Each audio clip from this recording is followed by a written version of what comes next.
Avanzamos con más aquí en Noticias RCN. Vamos a debatir y analizar los temas del día en la mesa ancha. Le queremos dar la bienvenida a Laura Bonilla. Ya había estado aquí en Noticias RCN, es analista, es de Pares. Laura, bienvenida.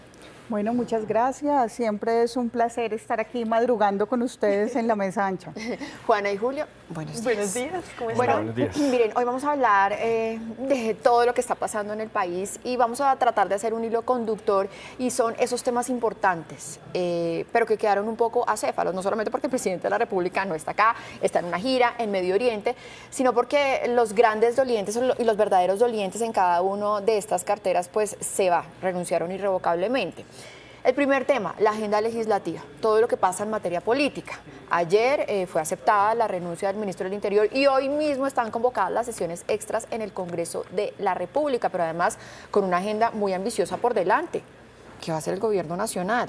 En el Ministerio del Interior, el gobierno nacional optó por conservar la misma línea, ¿no? Entonces vuelve García, que era viceministro, que estuvo con Alfonso Prada, pues que es muy cercano a este sector de los liberales, disidentes de alguna manera de ese sector liberal o de la U que se fue con Gustavo Petro, y pues bueno, eso quiere decir que digamos, no va a haber un traumatismo muy grande a nivel del Ministerio del Interior, o por lo menos no como se esperaba, o no va a llegar un nuevo ministro a cambiar todos los contratos, todo el personal, toda la gente, llegar con un nuevo equipo, que es lo que más tiempo tardaría y lo que sí podría realmente ser muy problemático, pues no solamente para el gobierno, sino para la estabilidad del país también.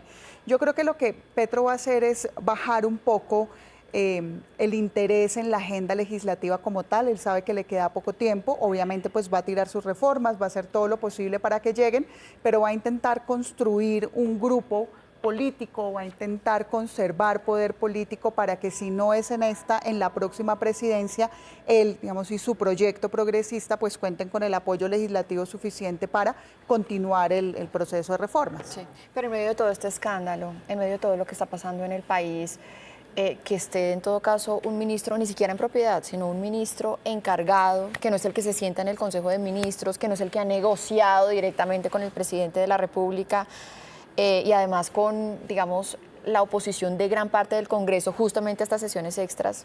¿Qué posibilidades tienen las reformas? Hay una cosa con las extraordinarias que estaban citando que querían empezar rápidamente hoy para la reforma a la salud, pero resulta que la Secretaría General no lo programó. Si la Secretaría General no lo programa, no va a pasar y no va a haber sesiones extra, que es lo más probable, ¿no? Que estas sesiones extra no vayan a ocurrir. Ahora, dentro de estos movimientos, a mí el movimiento que más me preocupa en este momento es la salida del ministro Velázquez de Defensa en plena crisis del Catatumbo.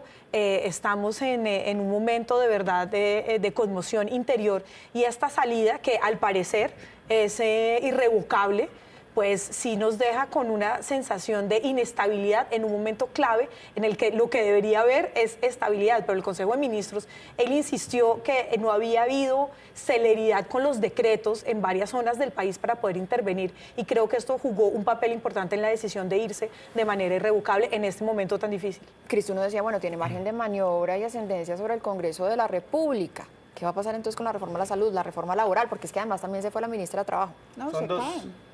Son dos situaciones diferentes. La reforma a la salud, muy complicada, sobre todo porque en la Comisión Séptima del Senado, que es donde falta, digamos, la gran talanquera que tiene la reforma a la salud, está ahí.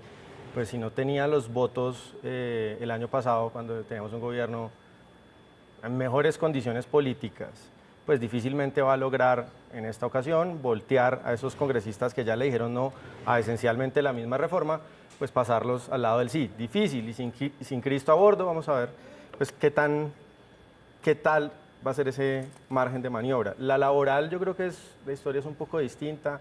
Hay sectores del Congreso que la entienden quizá no como una reforma positiva, pero que se le ha despojado de sus partes más peligrosas, y esa narrativa, digamos, ha inundado a algunos sectores políticos, y eso me parece que le da mejor chance a la reforma laboral. Entonces ahí puede haber dos historias distintas. Tampoco hay que decir que la laboral no parece haber sido la prioridad de este gobierno.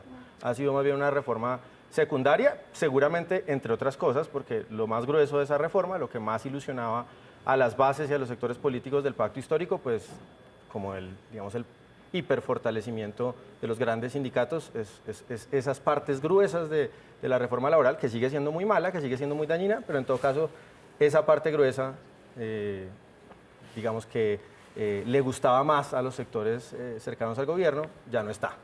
Laura, usted decía que se caen estas reformas. Pues lo que pasa es que ¿Las es muy dos? difícil. Yo creo que la reforma, es decir, la reforma laboral tiene menos probabilidad de caerse, pero efectivamente la reforma laboral tenía una líder en el Congreso que era la ministra Gloria Inés. Y sin ella, o sea, digamos, sin la ministra y sin una persona doliente que lleve esa reforma a buen término, es supremamente difícil que pase. De hecho, es una reforma que la primera vez que se cayó porque la ministra se fue de viaje, digamos que la vocería en el Congreso no fue la mejor, la explicación estuvo llena incluso dentro del propio pacto histórico, cuando se hacían los debates, pues eran debates honestamente muy flojitos, con muy poca preparación, digamos, y eso denota que si la ministra no está ahí, es muy difícil que pase. Y pues mientras llega un nuevo ministro o ministra, mientras hace todo el acople, pues va a ser una reforma huérfana, entonces las probabilidades son mucho más bajas. Y la reforma a la salud, pues digamos, esa es una reforma sumamente polémica, ya es como una especie de batalla de honor de Gustavo Petro. El ministro de Salud no se va, él va a intentar llevarla hasta el final, hasta donde sea posible. No estoy segura de que eso vaya a tener éxito. Es una reforma enormemente polémica y en un momento de crisis donde los distintos actores del sistema no ven en la posibilidad de cooperación una salida. Entonces, eso también hace que sea complicada digamos, la perspectiva de esa reforma. Y ahora sí, entonces el tema, digamos, el otro tema que está acéfalo, que queda acéfalo, y es el tema de orden público en el país. Estamos en plena conmoción interior en Colombia por todo lo que está pasando en el Catatumbo, y se va el ministro de Defensa, cuya renuncia se confirmó hace algunos minutos, y se va también el director de la policía. Complicado porque O sea, ¿cuál aparte es el norte que van a tomar todos estos temas si las personas que venían de responsables están renunciando? Y bueno, volvemos a que el ministro insistió en que no se han firmado los decretos, no ha habido celeridad por parte del presidente, pero ahora hay un agravante también, y es que la gobernadora del Chocó llamó e hizo unas alertas importantísimas frente a lo que está pasando, minería ilegal, explotación minera del oro, que además está contaminando el agua y que aparte hay problemas con la ejecución prometida frente al acueducto en varios municipios del Chocó. Y esto lo han aprovechado además los grupos armados que se dedican a esta minería ilegal y que están teniendo y empezando a tener enfrentamientos. Hay una denuncia muy grave que hace la gobernadora, y es que ella dice que la entrada inminente de las disidencias a tomarse ciertos municipios es gravísima, ¿no? Entonces imagínense, en medio de esto que estamos viviendo, no sabemos quién puede retomar esta cartera, además porque hay que insistir, el ministro Velázquez estaba desde el principio. O sea, es de los pocos ministros que está desde el principio. El único que quedaba, ya No, todos medio, se fueron. no, medio ambiente estaba desde el Por principio. eso, el único que quedaba, porque Gloria Inés se van y los Susana Mohamed los que estaban desde el principio, que eso también es muy diciente, muy grave, porque son las agendas que más se habían desarrollado, las agendas que más logros habían tenido, son las agendas que llevaban pues desde el principio y se habían mantenido en esta cartera. Pero ahora sí, el ministro de Defensa pues creo que deja un vacío y una inseguridad frente, además que el presidente está de viaje, entonces no vemos tampoco que vaya a ser muy rápido los nombramientos, se está tomando su tiempo en un momento de crisis en el que no hay tiempo. Sí, ahí Gustavo Petro no se deja poner el tiempo, digamos, y yo creo que en eso no va a ser un presidente generoso en decir necesito más celeridad o vuelvo de Dubái o me encargo yo mismo de esta crisis que está ocurriendo en el país. Eso no lo vamos a ver, o sea, eso no va a ocurrir. Lo que sí es bastante, o sea, es bastante grave lo que tú dices, pero yo creo que es aún más complicado porque son asuntos que se venían advirtiendo. Entonces es la triada, mira, ¿quién es responsable, la cabeza del sector de responder a la alerta temprana? Es el Ministerio del Interior. La Defensoría emite la alerta y una serie de recomendaciones. El Ministerio del Interior es quien debe hacer todo el aparataje institucional, poner a todos los ministerios, y uno sabe que en Colombia cualquier cosa que necesite más de 2 ministerios reunidos en una mesa se cae, y esa es la primera respuesta, la primera línea de respuesta. Que no se entiende. Además, pues nunca ha sido maravilloso, nunca lo hemos, o sea, nunca han funcionado la respuesta estatal a la alerta temprana, eso es brutal, pero digamos estamos en un momento particular. Y luego tienes al Ministerio de Defensa, que es la primera entrada a territorio, lo que tiene que proteger en un momento muy, digamos, muy difícil de orden público. Yo sí lo veo distinto. Yo creo que Gustavo Petro esté lejos, dado el nivel de liderazgo tóxico, de liderazgo dañino que mostró en el reality show de la semana pasada, bueno, que ha venido mostrando durante toda su administración.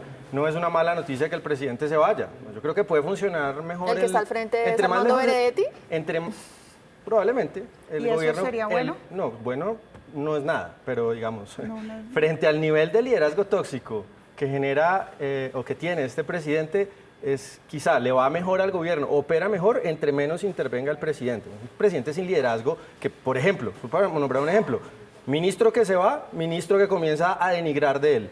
Si denigró de Jorge Rojas, un escudero más fiel de su carrera política, no puede haber, y va a Twitter a horas de haberse ido y denigra del señor. No, pues sin mencionar a todos los que se han ido, Gaviria, Ocampo, Cecilia López, de todo el mundo denigra. Pues con un líder así, pues digamos, que esté acá Petro, yo creo que es un elemento que agrega caos a la gestión del gobierno. Y pues es sorprendente que Velázquez, digamos, el encargado del orden público del país, 3 años de fracaso de la estrategia, si es que hay estrategia de seguridad, pues siga a cargo. Entonces Velázquez se va con una situación de orden público degradada en múltiples zonas del país, fortaleciendo durante estos 3 años estructuras criminales gracias a un enfoque ideológico, no solamente de Velázquez, de este gobierno, de ser condescendientes con organizaciones terroristas y narcotraficantes que han crecido bajo el cobijo, digamos, de ese enfoque ideológico, pues sí, se va en una situación muy triste y muy penosa el señor Velázquez. Lo que sorprende es que hasta ahora se vaya. Es que Tenemos a mí en 30 segundos para mira, cerrar, 30 segundos y voy a hacer, digamos, una réplica acá. Es que si seguimos diciendo cosas que no son verdad, o sea, uno puede criticar todo lo que quiera al presidente y al orden público, pero no es verdad que es que por el enfoque ideológico se fortalecieron los grupos.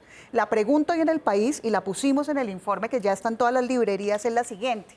Un 30% crecen los grupos entre 2018 y 2022 con 0 escenarios de negociación. El mismo 30% crecen entre 2022 y hoy con 9 escenarios de negociación. No son los escenarios de negociación los que están provocando eso, independientemente de quién sea de quién sea el líder de este barco. Y eso es supremamente importante, porque si no corregimos lo que está pasando con las Fuerzas Armadas, o yo no sé si ustedes saben que cuando hay 2 o 3 grupos armados, las Fuerzas Armadas se abstienen de intervenir. O sea, desde hace mucho tiempo le hemos dejado el control territorial y la gobernanza armada de este país, de las fuerzas, digamos, a grupos disidentes al Clan del Golfo, etcétera. Entonces, eso no es correcto, Julio. Negar que la condescendencia hacia el No, ELN, claro, es que no le puedes dar atribución a eso. negar que la condescendencia hacia el ELN no ha generado un fortalecimiento de un grupo terrorista. ¿Y por qué se pues fortaleció el ELN Lo sin estamos, poder- Miren, lo algunos estamos frente viendo. a este tema, algunos mandatarios locales dicen, Laura, sí, que se abstienen justamente porque con algunos de esos grupos al margen de la ley hay un cese bilateral y muchas veces incluso lo que ellos hacen es Pero cambiar de brazalete. sin cese. Entonces, Se abstuvieron sin cese. El Clan del Golfo creció 33% en el cuatrenio pasado sin un solo cese. bueno, no pues hubo miren, cese en muchos este temas año que y discutir, crecieron Laura. también. Se nos acabó el tiempo, muchos temas que discutir aquí. Los- La gran realidad es que este tema de orden público está grave en Chocó, en Cauca, en Nariño, en el sur de Bolívar, en Antioquia, y hoy en día, actualmente, no hay un ministro de Defensa, no hay un director de la policía, está en el limbo la agenda legislativa y no hay un ministro del Interior en propiedad. Está en el limbo el país y el presidente está en una gira en Medio Oriente. Señores, muchísimas gracias.